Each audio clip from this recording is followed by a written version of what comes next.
Hey guys, welcome back to my channel. And I've been prolonging the video and prolonging the video and prolonging, but I think I have finally built up to actually sit down and talk to you guys about me having a miscarriage.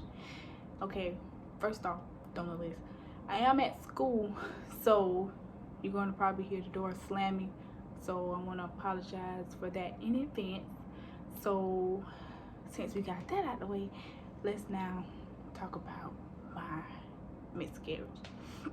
Okay, so I can say it's been about, I give an estimate of the last month of September, the last week of September. Yeah, the last week of September. So the doctor had prescribed me some medicine, which were prenatal vitamins and something for my hormones, since they said that they was low. And the reason why my hormones was low, according to the doctor, was because I waited so long. Yeah, you guys can feel in the wrist. I waited so long for me to, yeah. So the doctor prescribed me those medications, and I was taking them, and I noticed that around the first week of October, I noticed I was bleeding. And the first thing I did was look on the internet. I searched up, I was like, do the name of the meds cause bleeding during pregnancy? Is it normal? You know, doing all the proper precautions. And what Google told me was that it was okay, it was normal. But just to be on the safe side, I called my mama, and I told my mama, and I was explaining to her what was going on. And she was like, well, just make an appointment since it's your first. You want to be on the safe side, and so on and so forth. So I called the doctor, and the doctor, asked me how long was I bleeding for and stuff like that. And I told her, and she said that, well, okay, can you come in at 8:15? And like I said, I'm in school. So I had to miss class that day. So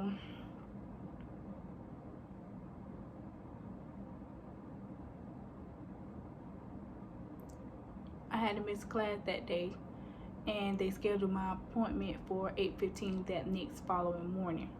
So, I called my mama back. I told her, I got a doctor's appointment at 8:15, and I text him, and he was like, okay,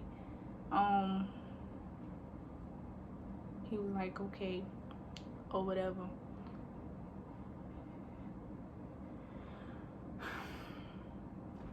And so, excuse me, so we got to sleep. The next following morning, I got up at like 7:15 for that doctor's appointment. And so they did what they had to do to check in. They weighed me, they got my temperature. And so after they did all that, they said that I could go to the ultrasound room. And when we got to the ultrasound room, she did the ultrasound, and she was like, she didn't see what she saw the first time, which was the sac, and she could see the baby like inside of me. And she was like, she stated that she didn't see that. So we was like, okay. So she was like, well, I'm gonna send your information to the doctor. And so she was like, well, y'all can go wait back in the waiting room, and they'll call you back, to go over the paperwork or whatever. So we're waiting. They finally call us back to the back, and The doctor went over the paperwork. She was like, you're taking your medications, and I was like, yes ma'am. I was like, I'm doing everything that I'm supposed to or whatever. And she was like, well, according to the ultrasound as of today, she doesn't see the sac that she saw on the last ultrasound appointment that I had. And I was like, what do you mean she doesn't see? She was like, well, I'm not going to say that that's what you have, or she said, I'm not going to say that it's automatically a miscarriage, but you're showing signs of it. Okay, I was like, okay. And she was like, a lot of times this happened to females that waited forever to open up, and I'm pretty sure you guys know what I mean by open up, sharing your body with someone. And I was like, okay. So I texted my uncle, which he had already had texted me. It was like, well, how the doctor's appointment went. And I was like, I told him what the doctor said. And so I was still taking, the doctor told me, she was like, still take your medications, everything's still the same. But if the bleeding starts to get any heavier, then that's where you come in, or go to your local hospital, urgent care, or any form of hospital. So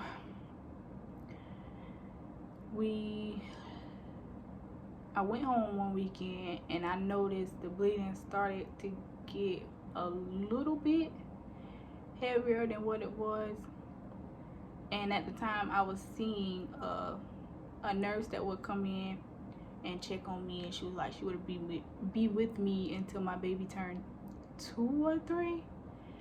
I can't remember. So she was like, well, that's normal for some people or whatever. But if, like she said, if the bleeding, she said, basically said the same thing that the doctor told me. She was like, if the bleeding ever gets any heavier, then go to a hospital, or yeah. So I noticed that the bleeding, it wasn't heavy, and it was light blood. It was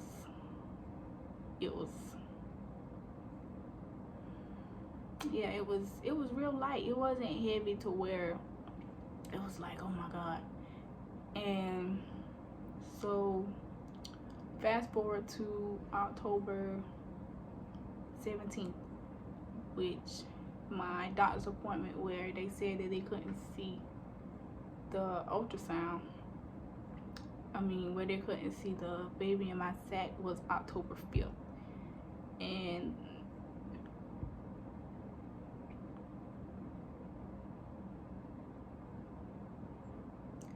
so 13 days later, which is October 17th, I had another doctor's appointment, which that week they scheduled my October 5th appointment.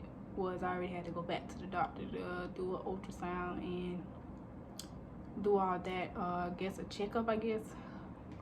So they was like, well, since I came that day, I didn't have to come on my regular doctor's appointment date.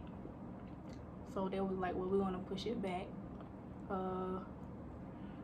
a week and a half, maybe, to give it some time to, so if I come back, they might be able to detect what they saw in the first ultrasound. So I went back to the doctor on October 17th. They did the ultrasound. They performed everything normally, which was the ultrasound. And the nurse told me that she still didn't see what she saw the first time.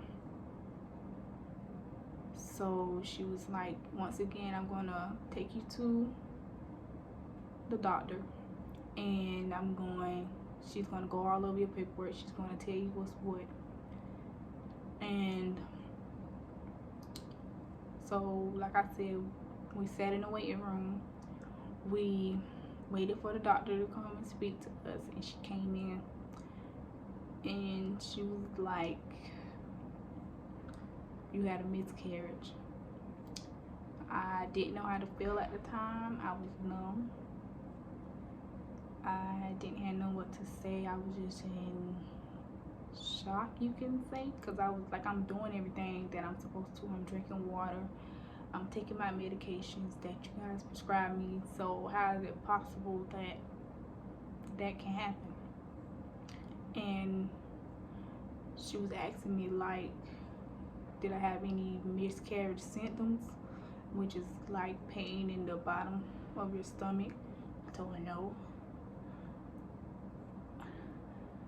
And so she was like, she's sorry. And she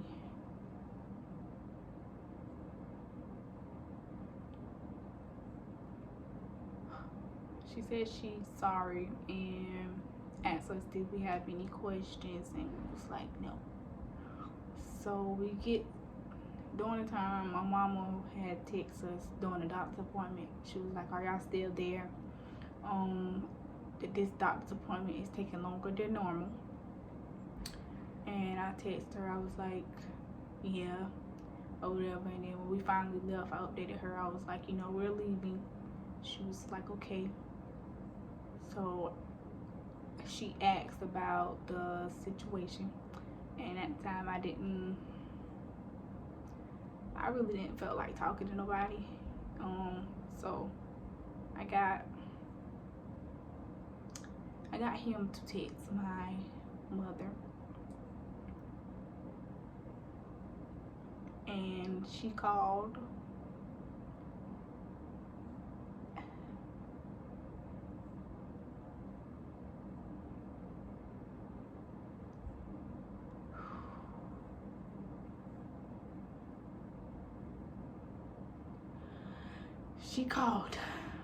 Wow, I didn't know it was gonna be.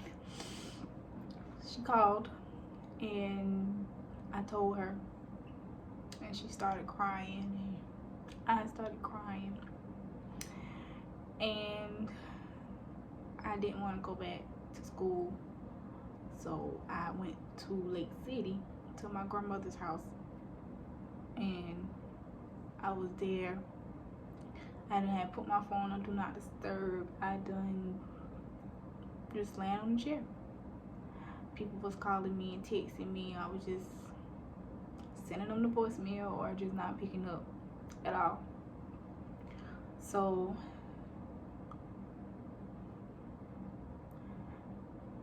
I just didn't know how to deal with it at the time, or I didn't know what to say to anybody. I didn't want to talk to nobody because this was my first time going through a traumatic experience like that. So I didn't know what to do, if that makes sense. So everybody was like, God's timing, and he doesn't make any mistakes. And at the time I did not want to hear that, because if this was going to be my outcome, then why let me get to this point, if that makes sense. So I finally come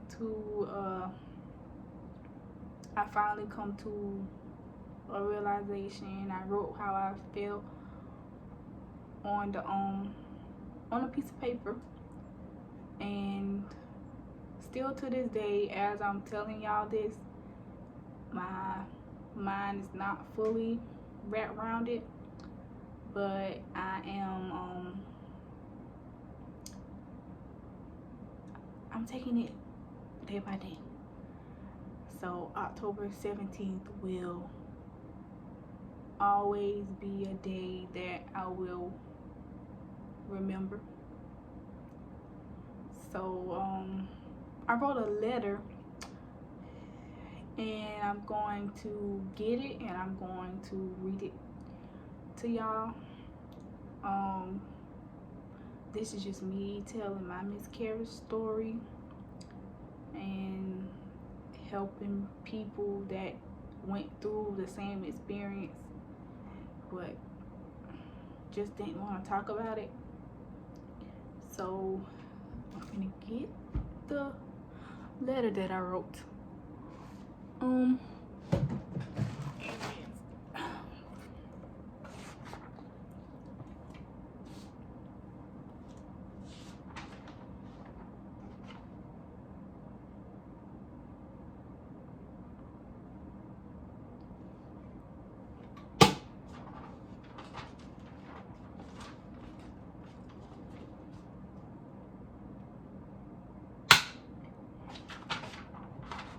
Also, maybe this letter is probably going to repeat anything that I've already mentioned, so I want to apologize for that ahead of time.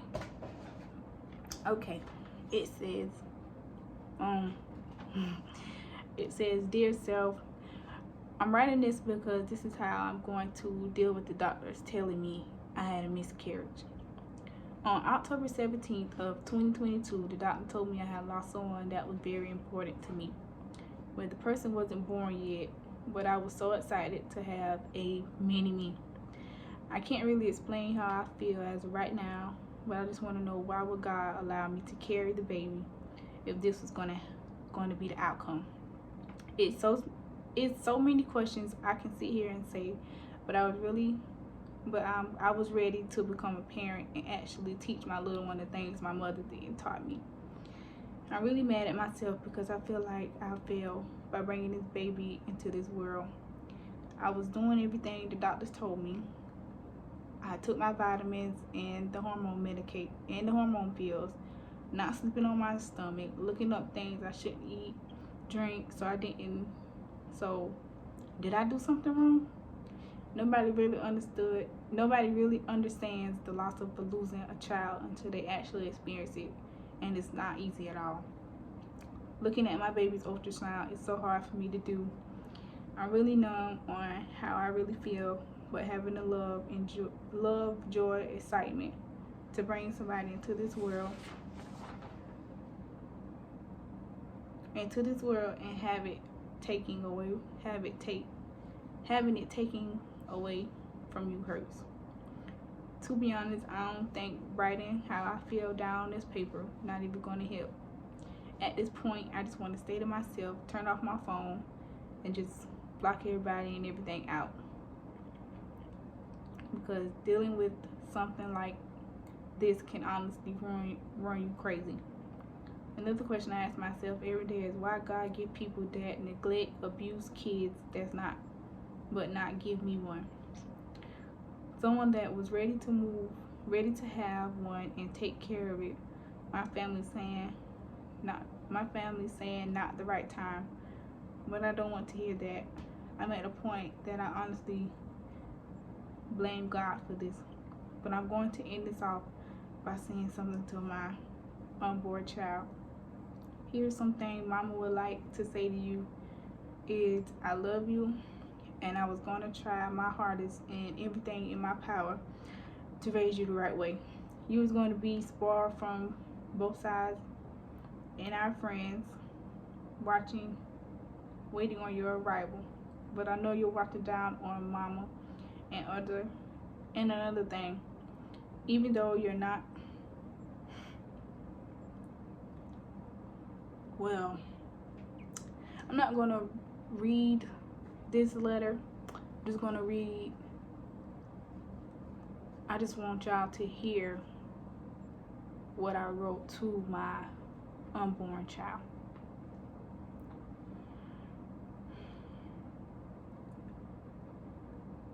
I love you, and I was going to try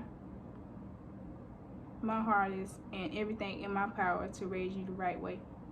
You was going to be spoiled from both sides, and you, our friends, was waiting on your arrival. But I know you're watching down on Mama, on me, and another thing, even though you're not here with me, you with me, you're always and forever have a big place in my heart.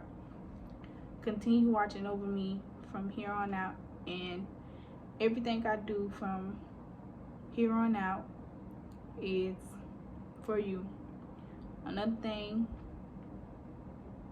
October 17th will always be your day. Love you, my angel. So that's what I wrote to my child, my unborn child. And I want to say thank you guys for taking the time out to click on the video and listen to it. So I hope you guys, it's more videos coming.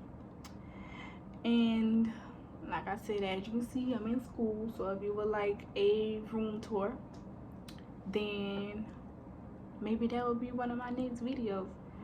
But thank you guys for watching, and I'll see you guys in my next video.